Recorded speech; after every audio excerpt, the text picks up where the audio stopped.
Okay, let's get into this. The whole idea that the 9 to 5 job might be gone by 2030, I mean, it sounds pretty dramatic, right? It definitely grabs your attention. Yeah. But, for this deep dive, we're looking at actual science suggesting maybe it's not just hype. There are real indicators. There really are. It feels like we're at this convergence point.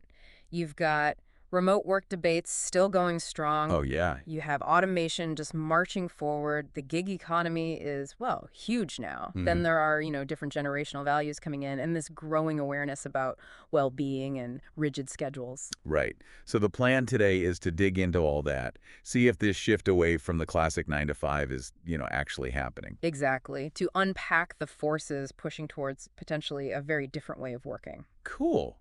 So the 9 to 5, it feels like it's been around forever, but it hasn't, has it? Not at all. It's relatively new, historically speaking. Came about mostly after the Industrial Revolution really got cemented in the 20th century. With like labor reforms and the rise of big offices. Precisely.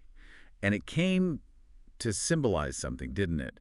Stability, routine. Hmm. This idea that productivity meant being present during set Yeah, hours. showing up, that was the main thing. And the expectation tied to it was, you put in your hours, you get your regular paycheck, maybe benefits, eventually a pension perhaps, Cool security, deal, sort a of. very defined structure for work life. But fast forward to now, 2025, and things feel different. You can sense these cracks appearing in that old model. Definitely. And you really can't ignore the pandemic in 2020. Yeah, That was like a massive global experiment we didn't plan for. totally. Forced so many people into remote work overnight. And it made everyone, businesses and workers, ask that fundamental question.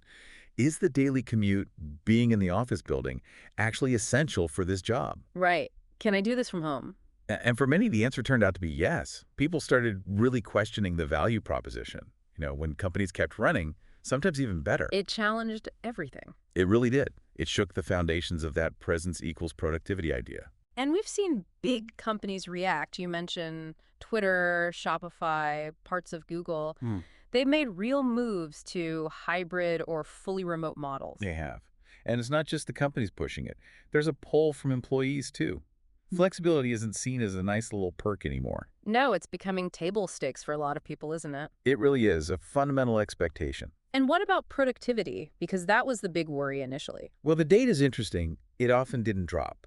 In many cases, when people got more control over when they worked, their output actually increased. Hmm. So working when you're actually on rather than just between 9 and 5. Exactly. Which ties into this idea of asynchronous work. Okay, tell me more about that. Asynchronous. It just means people don't all have to be working at the exact same time.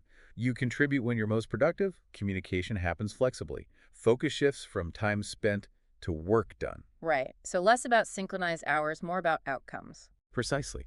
And think about what that enables globally. Remote work plus asynchronous methods, Hmm. geography almost disappears as a barrier. So you could have a team spread out everywhere. Totally. Designers in Brazil, writers in India, developers in Germany, Yeah. all collaborating effectively without needing to be in the same time zone, let alone the same office. Okay, that's a big shift. Now let's talk about the other elephant in the room, automation and AI. Oh, yeah. Huge driver of change. It's not just factory robots anymore, is it? No, it feels like it's creeping into knowledge work too. Absolutely. AI is getting really good at things like data entry, basic customer service, even parts of legal research or analyzing medical scans. Wow, so tasks that used to be core parts of someone's 9 to 5. Exactly. And as machines take over those more, let's say, repetitive or analytical tasks, Human roles have to shift. they do, towards things machines aren't good at yet. Creativity, complex problem solving, strategy, human interaction, adaptability. Skills that don't really fit a rigid schedule sometimes. Often, no. Think about a content creator or an app developer working on their passion project, or a consultant tackling a specific problem. Right, they work differently. They often work in bursts, these project sprints. The focus is intense, outcome-driven.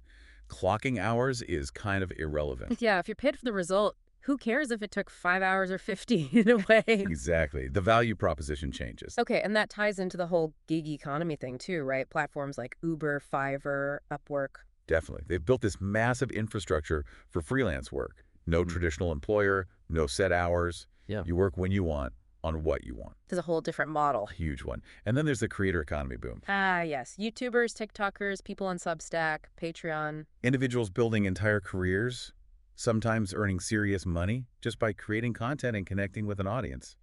Again, totally outside the 9 to 5. Their schedules driven by inspiration or audience demand, maybe? Yeah, creativity, engagement metrics, project deadlines they set themselves, not a factory whistle. You know, it almost feels like a weird throwback sometimes. Like, before factories, you had artisans, craftspeople working independently. It's a really interesting parallel.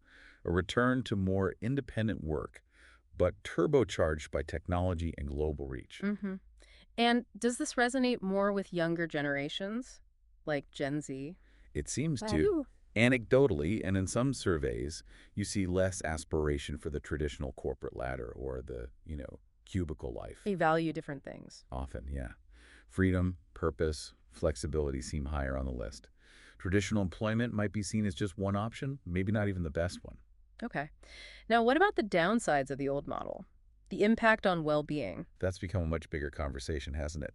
The mental health cost of rigid structures. Burnout seems like a word we hear constantly. It really is. And the 9-5, that one-size-fits-all approach, just doesn't work for everyone's natural rhythm. Are you a night owl forced into early mornings? Or vice versa? Yeah, that can be rough. It feels inefficient, too. It can be. Yeah. And it can definitely contribute to stress and burnout impacting mental health. So, companies that do offer flexibility and focus on mental health, they see benefits. Oh, absolutely. It's not just nice to have. Data shows links to higher retention, people stick around, better engagement, better performance overall. So it's smart business, too, not just ethical. Exactly. It was becoming a strategic advantage to offer that kind of supportive, flexible environment.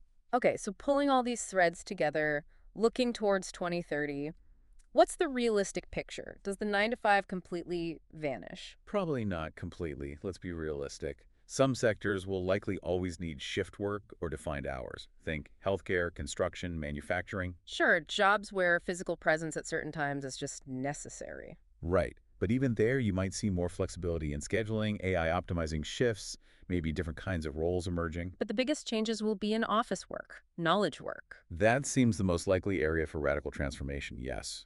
We could see a real surge in contract-based work. More project-focused hiring.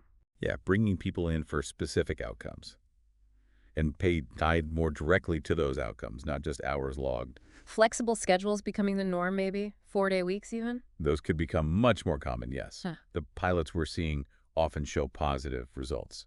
And you mentioned decentralized platforms, Web3 stuff. What does that look like? Well, it's still evolving, but the idea is platforms where individuals might connect for projects more directly, maybe have more ownership, less reliance on one single employer. Think multiple income streams from various sources. Interesting. Kind of a portfolio career becoming more standard. Potentially, yes. More fluid, more adaptable. So summing up then, the 9 to 5 isn't dead overnight by 2030, but it's reign as the default way to work.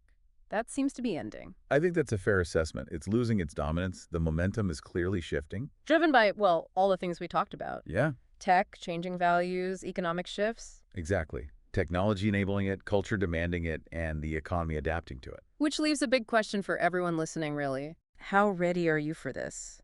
As this future of work keeps evolving, how do you adapt? What skills matter most?